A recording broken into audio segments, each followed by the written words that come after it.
Today on the Travel Magazine, join us as we visit the Mexican coastal resort of Acapulco. But first, to Fort Lauderdale in southern Florida.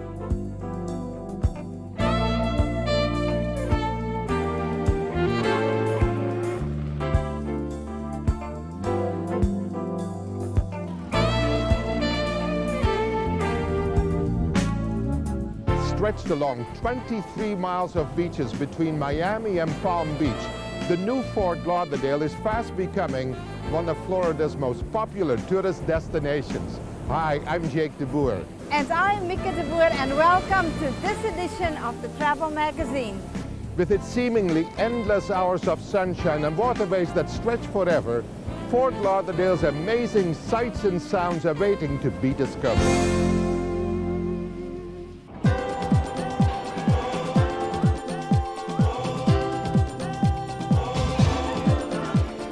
Well, the first word I would use is welcoming. This is a community that cares very much, not only about its residents, but about its 5 million tourists that visit us every year. So we believe that the word to describe Fort Lauderdale might be surprise. A lot of people have been here before. They've changed, and so have we. And we welcome them back, as well as welcoming new visitors to our community every day.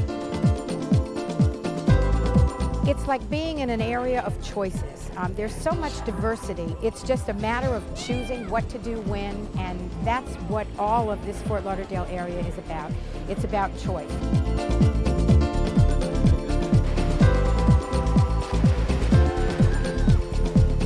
What kind of accommodation can people expect to find? Every kind of accommodation. We have 30,000 different kinds of hotel and motel rooms in this county, where you can stay from a small bed and breakfast property all the way up to a 600-room, first-class, world-class hotel on the beach.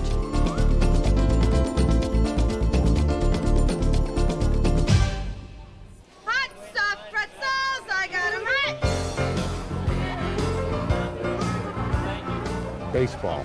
I'm a big fan. You have spring training here. Tell me about it. Well, we are the home of the Baltimore Orioles for their spring training season. We've got an opportunity for people who are here, living here, as well as visitors, to go to a state-of-the-art baseball stadium and watch the Baltimore Orioles become a championship team this year. We have all of their stars not only do their practice and play other teams at the stadium, they stay there for hours after the game, sign autographs for the fans that are there, and it's a chance to stay in the major leagues. Hey, There's a ball coming. No, it's going in the wrong. That's a pity. I would have loved to have caught one. Anyhow, it's the ball is in the with the people. Doesn't that have to be in the grass? That's right. Everybody's moving. It's so disorganized. Look how funny this guy is standing there. That's the pitcher. He's staring, trying to stare the batter down.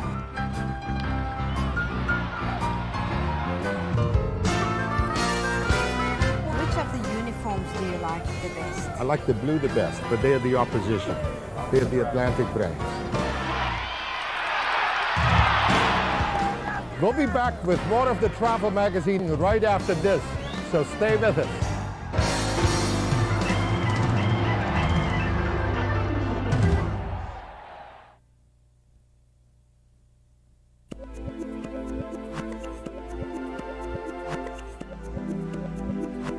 Like any resort destination, the beaches are not just part of the landscape, they are part of the lifestyle. I imagine, in terms of popularity, the beach is number one. We have 26 miles of absolutely beautiful beach, and it's different beaches from one end of the county to the other. You can have activity and excitement down in the Hollywood Broadwalk area, buy ice cream, buy t-shirts. You can have an exciting, active, wonderful, very upscale part of the beach in the Fort Lauderdale area. And in the meantime, you're still in surf that averages about 75 degrees every day, all the time.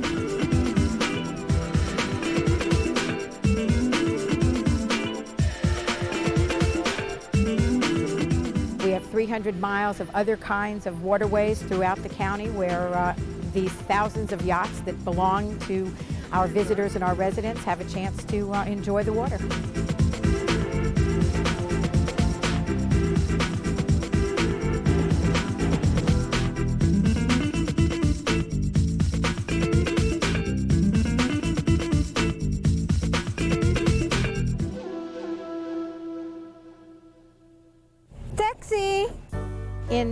Fort Lauderdale, if you want to hail a cab, you can do it two ways. You can stand in the street and wave, or you can stand along the beautiful intercoastal waterway, and a water taxi will come and pick you up to take you from your hotel to a wonderful restaurant, to the Performing Arts Center, to the Convention Center, so you can do your business, you can enjoy food, you can go back to your hotel and never set foot on land. We have a natural water flow through here that's part of the intercoastal waterway, and there's a barrier island to our left and the mainland on our right, and we have a lot of canals that are man-made that run off the intercoastal. There's 168 miles of navigable water in that city limits area of Fort Lauderdale. Quite naturally, we could be called the Venice of America. And it is beautiful. We've got about 10,000 houses on these islands right in here in the Las Olas area and a little bit further north toward Pompano. Are you the yellow cab of the water taxi industry? You could say we're the yellow cab of, for the waterway. We are like a land taxi. You want to go somewhere, we'll come and pick you up wherever you are. As long as it's a safe landing, we're glad to come get you and take you where you want to go. If you want a tour, that's good too. We'll just let you ride with us and show you all the sights in Fort Lauderdale. The homes that we're going toward, we call that Millionaire's Row.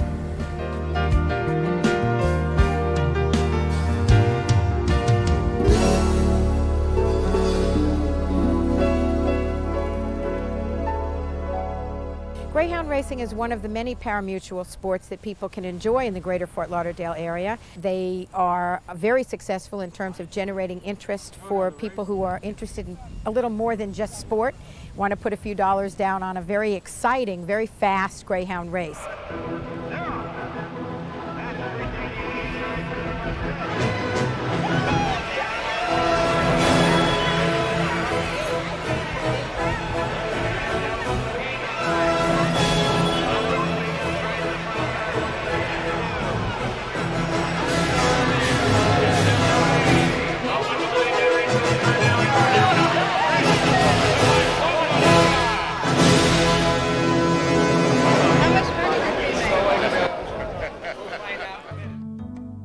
Las Olas Boulevard in Fort Lauderdale is the home of some fantastic shopping.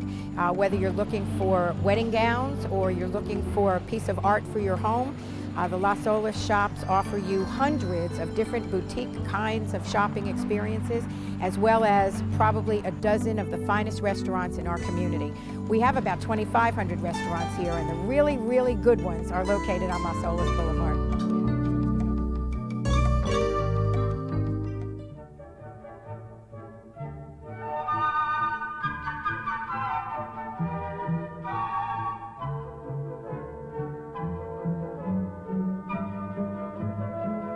Butterfly World in Fort Lauderdale is one of only two in the world. And one of the things that we find is that it's the biggest surprise in South Florida. And it's educational, but mostly entertaining.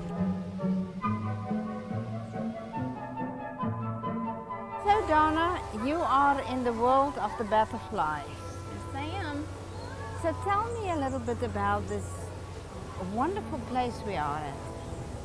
Well, this place is unique because it's probably the only outdoor facility of its kind in the United States. Most of the other butterfly houses in Europe and North America are glassed-in enclosures, but this is all screened in, as you can see, and the air circulates, and so you don't feel like you're in a hot house. You feel like it's supposed to make you feel like you're in the tropical rainforest.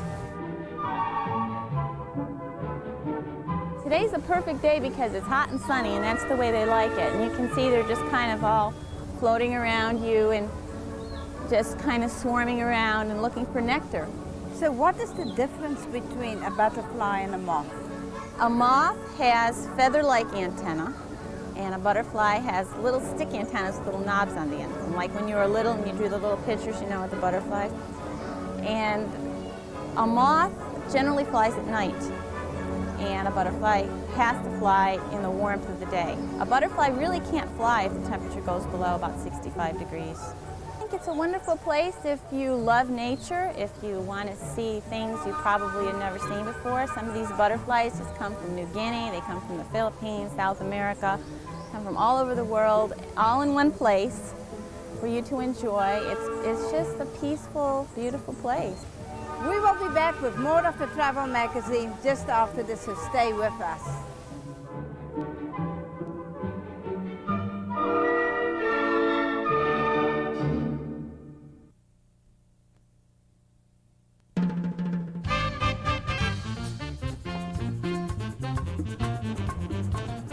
Only 260 miles south of Mexico City and easily accessible by plane, this Pacific paradise is one of the world's most popular resort destinations.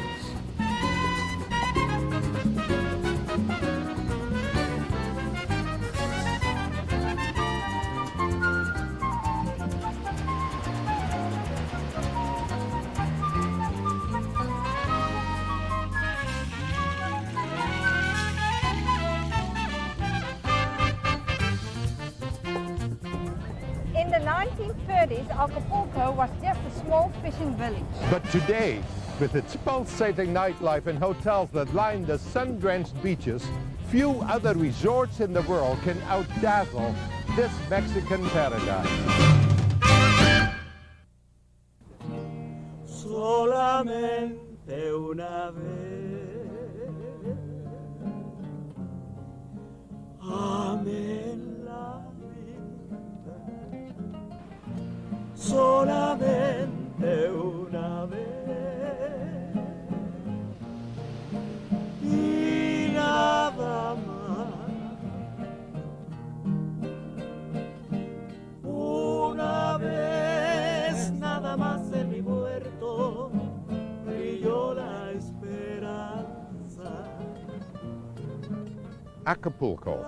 What was it like here in the 1930s? Was it a fishing town, a beach area? What was it? It was a very small fishing town, fishing village, and exactly where we're sitting, there was nothing here. At that time, Acapulco was just the downtown, the center of the bay, and it was a small fishing village. It began to be well known before the Second World War.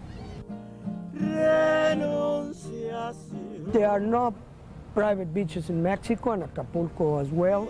We have over 30 different beaches spread out around the bay and surrounding behind the peninsula. And what kind of water sport activities does one find here? You just name it. You can imagine. I mean, we have a sailboat, we have a ski, we have broncos, these small boats. We have parachuting, which as a matter of fact, Acapulco, it was invented, the parachute. It was the first place in the world who began to use the parachute as a tourist attraction. And many other fishing, which is very famous, Acapulco Fort. And the water is safe?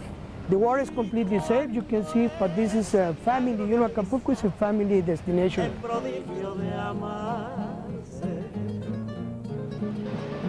Hay campanas de fiesta que cantan en el corazón.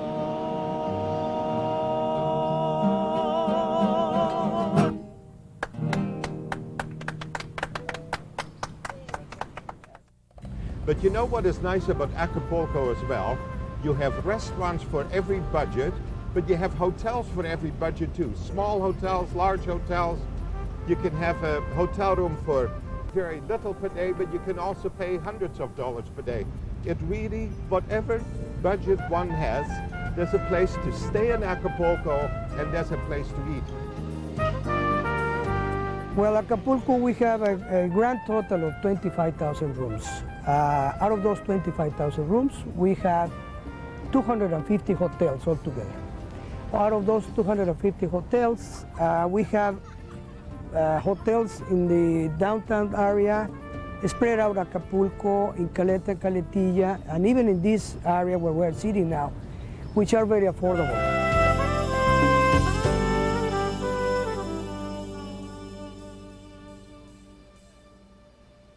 This is the way to see the city. Go to the beach, go to the town. But isn't the old town square very interesting where the cathedral is? Jake, it's very peaceful.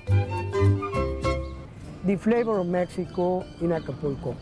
Although it is an international resort and it is a very cosmopolitan area, as you can realize, we have people from all over the world.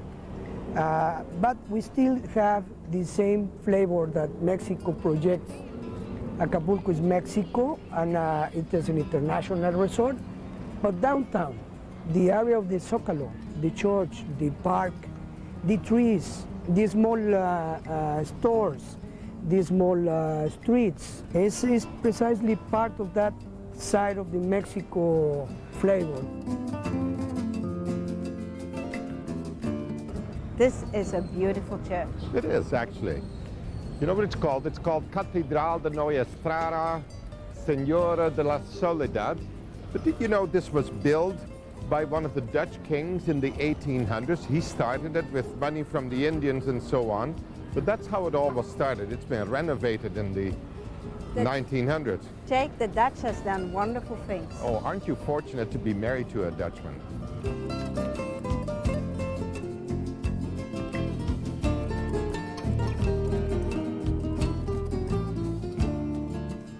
It is so peaceful here. I think that I'm coming here every day, even if I have to shine my shoes every day. Actually, I've never had my shoes shined before. You're doing a wonderful job. The historic Fort San Diego lies at the entrance to Acapulco Bay. It was built in 1616 and protected the port from Dutch and English pirates. When the Spain began to conquer the world, they reached to the Orient. And when the commerce between the Orient and Spain, Europe, began, Acapulco was the site where all the commerce was developed. By being the commercial site between the Orient and the Europe through Acapulco, it was also a site where the pirates were holding.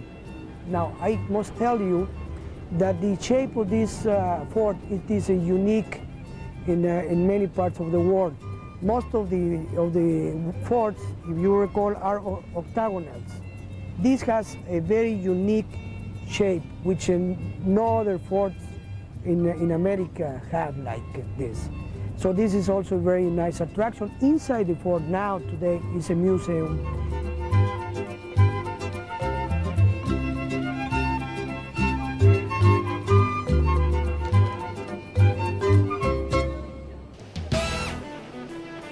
One of the most popular and intriguing attractions is Acapulco's death-defying cliff divers. The divers, tell me about the divers. Well, I have first recognized that they have a lot of courage to do that every day. You mean you don't do it? I don't. Eventually, I do the pushing only. Oh, I see.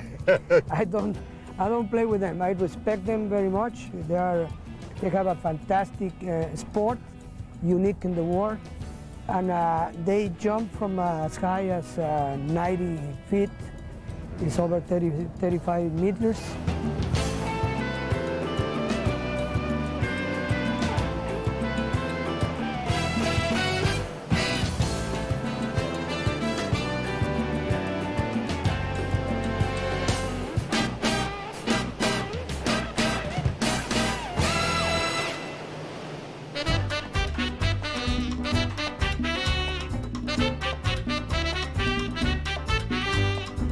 What is this, sir?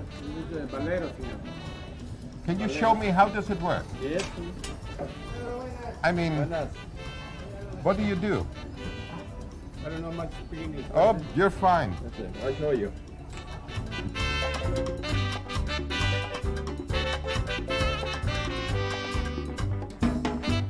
Well, the craft market, it is, in a sense, to me, the expression of the creativity of the Mexican people, because there you find all kinds of art crafts, all kinds of expressions by hand, by creation of artists, but natural artists, not the one that paints something, but the one that creates with their hands, paints something very unique I think it's an expression of the human being in Mexico.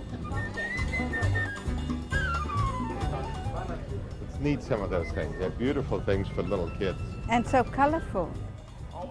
No, you know what? Hang mats. Hang mats. Marika loves to have a hang mat. A red hang mat for her. How much is this, sir? This one costs to you 145 pesos Mexican money. Okay. You know what everybody says?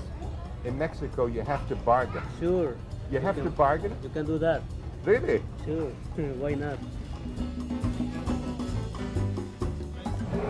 Now, this is really nice, these markets. Listen to all the sights and sounds. Jake, you know, this is Mexico for me. All this beautiful artwork. I saw this lady painting a little while ago when we went somewhere else first, but she does beautiful work. Look at this. That is Very beautiful. nice. Very nice. Bonito. Bonito. Bonito. Mika, this is very unusual. You can say what you like. Huh? That is very nice. I think it's terrific.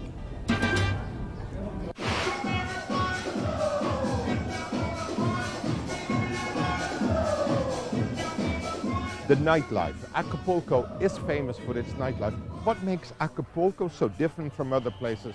Why is this, and what do you have? Well, we certainly are very proud of having the best discotheques in the world, with the fantastic views, with a very important decoration inside. The atmosphere, the ambience of each of the discotheques makes the difference between Acapulco and many other places in the world. It is a resort, but the famous for its nightlife.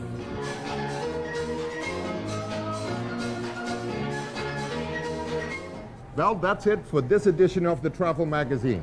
From the airport in Acapulco, I'm Jake de Boer. And I'm Mika de Boer. Adios.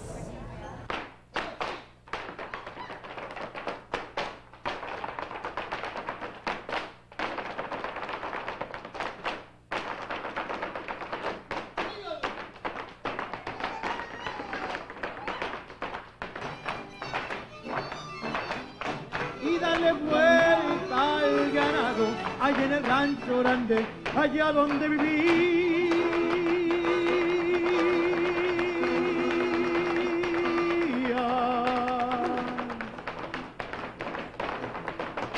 Había una rancherita que alegre merecía, que alegre merecía. ¡Que sí, señor! Gracias, thank you, muchas gracias.